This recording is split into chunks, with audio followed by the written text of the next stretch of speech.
குருவியும் தேனியும் ஒரு காலத்தில் பசுமை நிறைந்த ஒரு தோட்டத்தில் ஒரு சிறிய குருவி வசித்துக் கொண்டிருந்தது.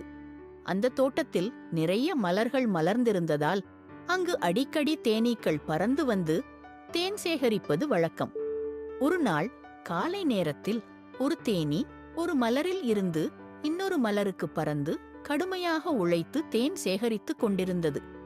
சூரியன் சூடானாலும் காற்று பலமாக அடித்தாலும் அந்த தேனீ தன் வேலையை நிறுத்தாமல் பகலும் இரவும் உழைத்துக் கொண்டே இருந்தது.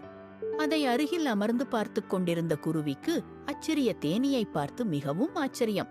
அவன் மனதில் பல கேள்விகள் எழுந்தன. இவ்வளவு உழைக்கிறதே, இதற்கெல்லாம் பலன் கிடைக்கிறதா? அது சேகரிக்கும் தேனை அநேகமாக மனிதர்கள் எடுத்துக்கொள்வார்களே. இவ்வாறு சிந்தித்த குருவி தேனீயின் அருகில் பறந்து சென்று கேட்டது. சின்ன தேனியே, நீ இவ்வளவு கடுமையாக உழைத்து சேகரிக்கும் தேனை மனிதர்கள் வந்து எளிதாக எடுத்துக்கொள்கிறார்கள். உனக்கு அதை பற்றி வருத்தமாக இல்லையா? உன் உழைப்பின் பலனை மற்றவர்கள் பறித்துக் கொள்வது உனக்கு துக்கமில்லை? தேனீ மெதுவாக சிரித்தது. அது குருவியை பார்த்து அமைதியாக பதிலளித்தது.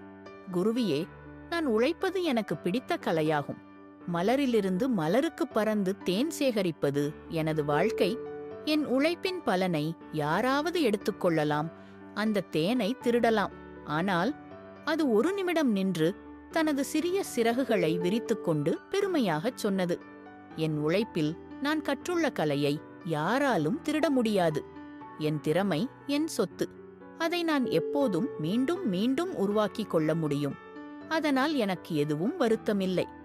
தேனீயின் அந்த வாக்குகள் குருவியின் மனதை ஆழமாகத் தொட்டது. அது உணர்ந்தது, உழைப்பின் மதிப்பு என்பது முடிவில் கிடைக்கும் பலனில் இல்லை.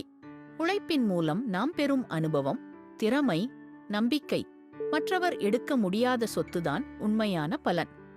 குருவி அன்றைய தினம் ஒரு முக்கியமான பாடத்தை கற்றுக்கொண்டது. உழைப்பு யாருக்கும் சொந்தம், ஆனால் உழைத்து பெறும் திறமை அந்த உழைப்பாளியின் சொந்தம்.